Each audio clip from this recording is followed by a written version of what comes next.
बिस्मिल्लाहिर्रहमानिर्रहीम। हुकूमत की मुज़ाकराती कमेटी ने 28 जनवरी को पीटीआई की मुज़ाकराती कमेटी को क्या जवाब तैयार देने के लिए तैयार किया है वो आपको आज के इस वीलॉग में बताऊंगा। तहरीक इंसाफ अब असम्बलियों के अंदर और असम्बलियों के बाहर कहां कहां एहतजाज करने जा रही है ये भी आपको आज के इस वीलॉग में बताऊंगा। और पंजाब असम्बली ने ओवरसीज़ पाकिस्तानियों की जायदाद के तहफ़्फ़ुज़ के लिए एक बिल पास किया है और उस बिल की रोशनी में कितने दिनों के अंदर अंदर ओवरसीज़ पाकिस्तानियों की जायदाद के तहफ़्फ़ुज़ का फैसला सुनाया जाएगा ये भी आपको आज की इस वीलॉग में बताऊंगा। लम्हा न्यूज़ के साथ मैं हूं आपका मेज़बान शहजाद मलिक। नाज़रीन, आपके इल्म में है कि पाकिस्तान तहरीक इंसाफ और हुकूमत की मुज़ाकराती कमेटियों के 3 इजलास मुनक्किद हो चुके हैं। तीसरे इजलास में हुकूमत की मुज़ाकराती कमेटी को तहरीक इंसाफ की मुज़ाकराती कमेटी ने तहरीरी मुतालबात पर मबनी एक फ़हरिस्त हवाले की थी और उन्हें ये कहा था कि 7 दिन के अंदर अंदर हमारे तहरीरी मुतालबात का तहरीरी तौर पर जवाब दे दिया जाए। अब हुकूमत ने आज हुकूमती मुज़ाकराती कमेटी में शामिल हुकूमती इत्तेहादी जमातों का इजलास हुआ इस्लामाबाद में।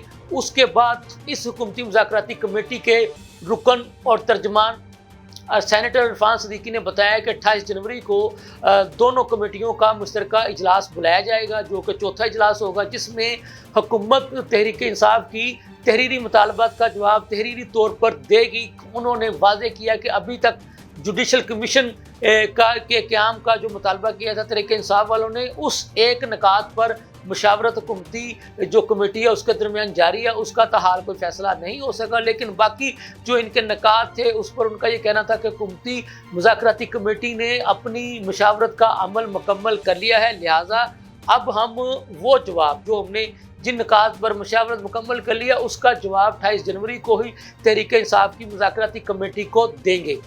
दूसरी खबर हमने आपको ये बताई कि तहरीक इंसाफ वाले, आपको पता है कि कौमी असम्बली के अंदर, सेनेट के अंदर और पंजाब असम्बली के अंदर हुकूमत को टफ टाइम देने का कोई भी हाथ अपने वो आप कह लें कि हाथ से जाने नहीं दे रहे हैं। सेनेट में भी भरपूर एहतजाज कर रही है तहरीक इंसाफ और कौमी असम्बली में भी और पंजाब असम्बली में। इनका मुतालबा एक ही है कि बानी चेयरमैन पीटीआई को रिहा किया जाए।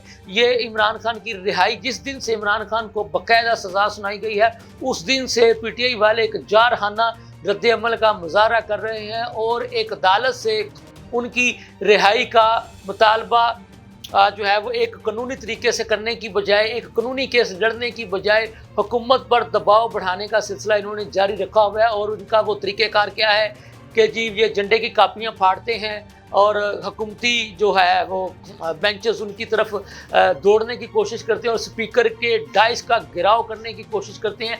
यानी कि इनका एक ही मकसद है और वो मकसद सिर्फ़ और सिर्फ एक ही है कि किसी न किसी तरह से जो अब हुकूमत है उसको अपने दबाव में लाया जाए। तो ये इस तरह की इस वक्त इनकी इस किस्म की सियासत जो है वो चल रही है और ये हुकूमत पर दबाव बढ़ाने के लिए रोज़ाना की बुनियादों पर स्पीकर के डाइस का गिराव भी कर रहे हैं, नारेबाजी भी कर रहे हैं और जो एजेंडे की कार्रवाई है उसको भी आगे चलने से रोक रहे हैं। तीसरी अहम खबर यह है कि आज पंजाब असम्बली में एक कानून पास किया गया है जिसके तहत ओवरसीज़ पाकिस्तानी, आपको पता है कि ओवरसीज़ पाकिस्तानियों का सबसे बड़ा जो शिकवा था वो ये होता था कि हम दियारे गैर में अपने बीवी बच्चों के लिए रोज़गार कमाने के सिलसिले में बाहर जाते हैं तो पाकिस्तान में हमारी जायदादों पर कब्जे कर लिए जाते थे।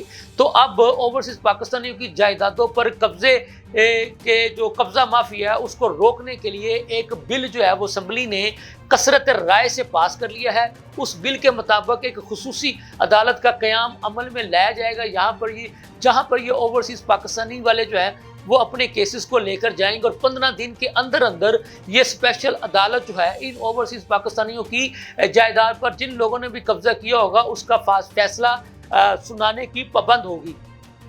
और इसके साथ ही आपको पता है कि ओवरसीज़ पाकिस्तानी कमीशन भी जो है वो एक पंजाब में काम कर रहा है, जिसमें आपके इल्म में है कि बैरिस्टर अमजद मलिक साहब, उनको इस ओवरसीज़ पाकिस्तानी कमीशन का जो है वो वाइस चेयरमैन बनाया गया है। तो वो भी अपने ओवरसीज़ जो भाई हैं उनकी जायदादों के तहफ़्फ़ुज़ के लिए, उनको जितने भी मसाइल दरपेश हैं उसके हल के लिए, जहाँ पर आपको पता है जो वज़ीर आला का सेक्रेटेरिएट है, वहाँ पर वो ऑफिस खोल के बैठे हुए हैं, वो भी काम कर रहे हैं। तो मैं ये समझता हूँ कि जहाँ पर एक ओवरसीज़ की नुमाइंदगी करने वाला बैरिस्टर अमजद मलिक जो कि एक अलग ऑफिस लेकर के बैठे हुए हैं, जब उनको एक ये भी एक कानूनी एक मजबूत सहारा जो है वो पंजाब असेंबली ने मुहैया कर दिया, उनको मजबूत करने के लिए एक बिल जो है वो पास करके अब इससे यकीनन जो है वो ओवरसीज़ पाकिस्तानियों को जो है वो बहुत ज़्यादा फ़ायदा होगा। वो पहले ही खुश थे कि उनके एक नुमाइंदे को चेयरमैन बनाया गया, अब उनके तहफ़्फ़ुज़ के लिए कानून भी बनाया गया है। तो ये एक बहुत अच्छी